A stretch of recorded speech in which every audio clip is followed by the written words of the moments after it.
Eu sou Luísa Comer e esse é o seu momento de planejar com estratégia e viver com propósito, porque é no autoconhecimento que os planos realmente começam. Seja muito bem-vinda ao podcast onde os planos começam.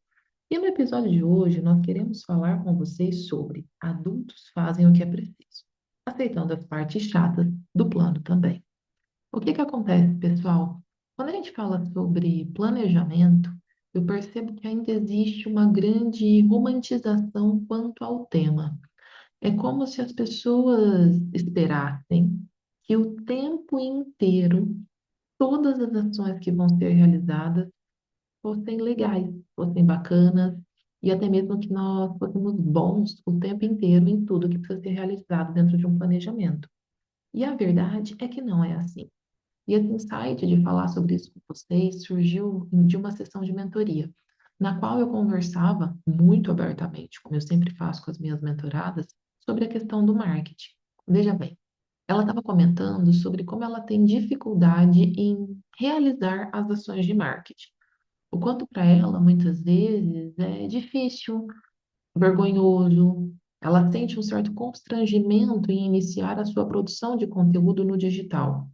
E eu não sei se vocês já passaram por isso ou não, inclusive, como eu tenho gostado muito de conversar com vocês por aqui, pelo direct, também lá no Instagram, fiquem muito à vontade para colocar aqui nos comentários se vocês gostam de fazer marketing, se vocês têm facilidade com o tema.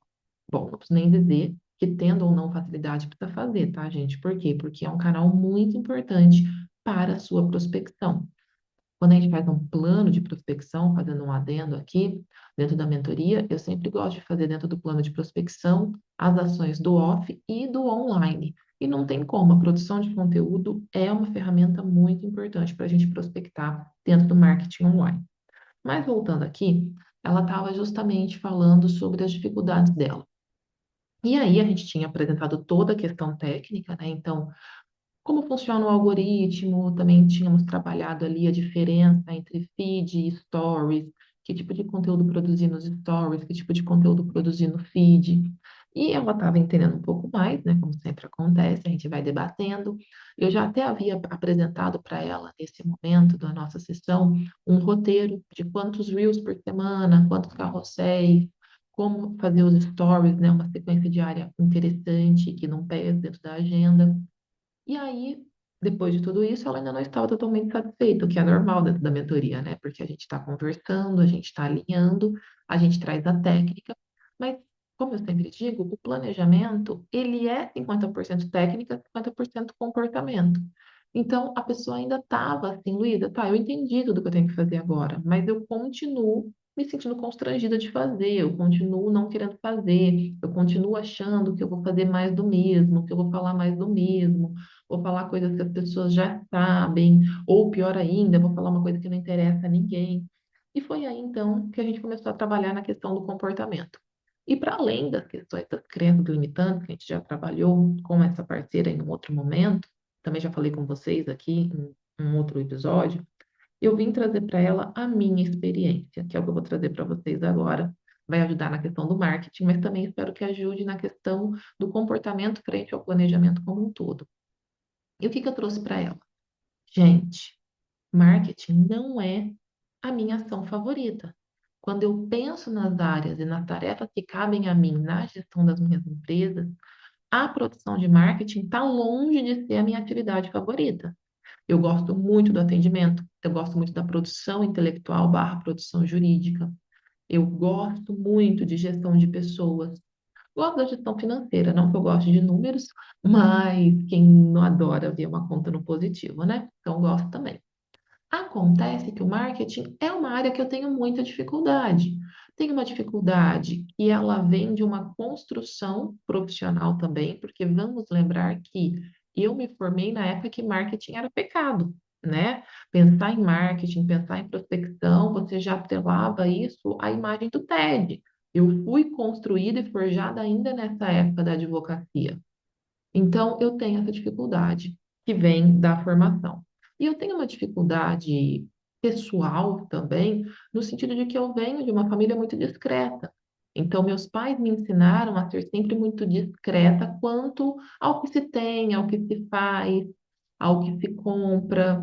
E percebam que muitos dos gatilhos que a gente usa de marketing hoje, principalmente quando a gente pensa no marketing, às vezes, de autoridade, pelo gatilho do que se constrói com o que se sabe, exige isso. Então, eu tenho muita dificuldade em trabalhar isso. É claro que depois de 10 anos fazendo isso, depois de ter tido uma conta hackeada, ter que começar do zero, eu posso dizer que hoje eu faço isso com mais facilidade e naturalidade. Mas não é a minha área favorita. Então, foi o que eu comentei com ela e que eu comento com vocês aqui hoje. Dentro do planejamento de vocês, terão áreas que serão muito fáceis para vocês, terão ferramentas que serão naturais a vocês. Por outro lado, vão ter atividades que serão mais penosas, essa é a palavra que eu vou usar, porque serão difíceis. A questão aqui é que você vai ter que escolher, você vai ter que decidir se você vai ser uma adulta que faz o que quer, inclusive a parte chata do planejamento, ou se você vai ser uma criança que faz só o que quer. E aí fica ali na sua bolha mágica se protegendo de alguma coisa. Do quê? Do desconforto. Acontece que vocês já sabem, não há crescimento na zona de conforto. Eu preciso me sentir desconfortável para crescer. E eu não sei se eu já dividi isso aqui com vocês no podcast ou não, porque é uma coisa que eu divido muito quando eu converso com mentoradas. Também já falei isso no Instagram. Eu acredito muito que o grande lance, a grande virada de uma profissional mediana para um profissional que tem resultados e que colhe realmente os frutos que ela deseja é a capacidade de ficar no desconforto. Por quê? A gente teme o desconforto, a gente teme o descontrole. E é claro que são situações ruins, né? Quando você não tem controle de uma situação, isso te coloca numa sensação de medo. Quando você está desconfortável, isso traz um monte de gatilho. Mas você precisa aprender a lidar com isso da melhor maneira. É claro que não compensa você ficar desconfortável a ponto de te trazer gatilhos que vão te deixar doente, no caso clínico, né? Óbvio que não. Mas aprender a se fortalecer para esse desconforto não gerar um caso clínico também faz parte do planejamento do meu ponto de vista. E é sobre isso que eu falo aqui hoje com vocês, então, né? Para além de entender que vai ter partes que você não vai gostar, de terão partes que você vai nomeá-las como chatas, entender que o desconforto, através da execução do plano, vai ser natural, vai ser corriqueiro, vai ser cotidiano. E aí você precisa abraçar esse desconforto, sim. Por quê? Porque se você ficar só um dia confortável, você não vai crescer e construir nada além do que você já tem hoje. Talvez você não consiga nem cuidar do que você tem hoje. E sim, obviamente. Se vocês são como eu, vocês cresceram assistindo seriados e filmes e vendo a mocinha passeando por Nova York com uma roupa muito estilosa, um copinho de café na mão e coisa assim, né? Aquele cenário maravilhoso, onde mesmo o que era ruim era lúdico, né? Porque tinha a famosa jornada do herói e tudo era tão romantizado e tudo era tão bacana. Pois é, na vida real, não é legal lidar com o desconforto.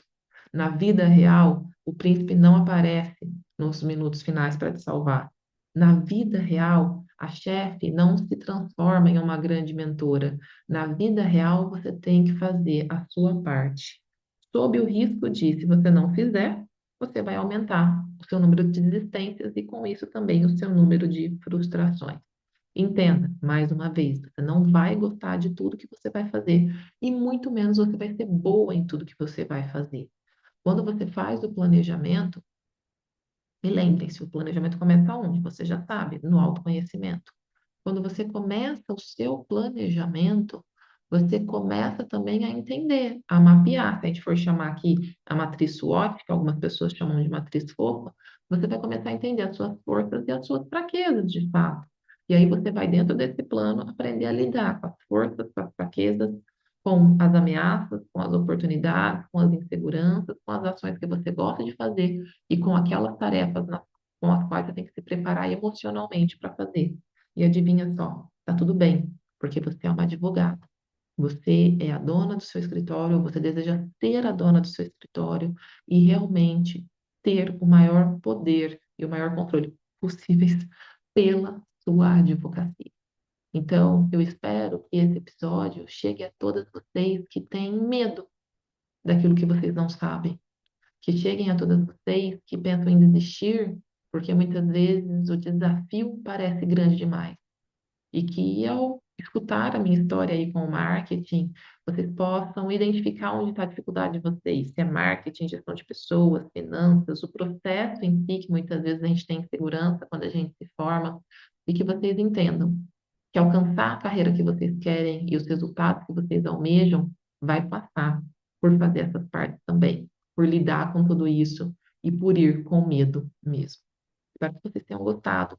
Se vocês gostaram, mais uma vez, comentem aqui, Lu, cheguei até aqui. Eu fico muito feliz quando eu leio isso. E não se esqueçam, não só de curtir o canal, de compartilhar esse podcast, mas também de seguir ele aqui, tá bom? No Spotify, para que vocês possam, dessa maneira, não perder nenhum episódio. Pessoal, muito obrigada pela confiança sempre. A gente se vê nos próximos episódios. Até mais.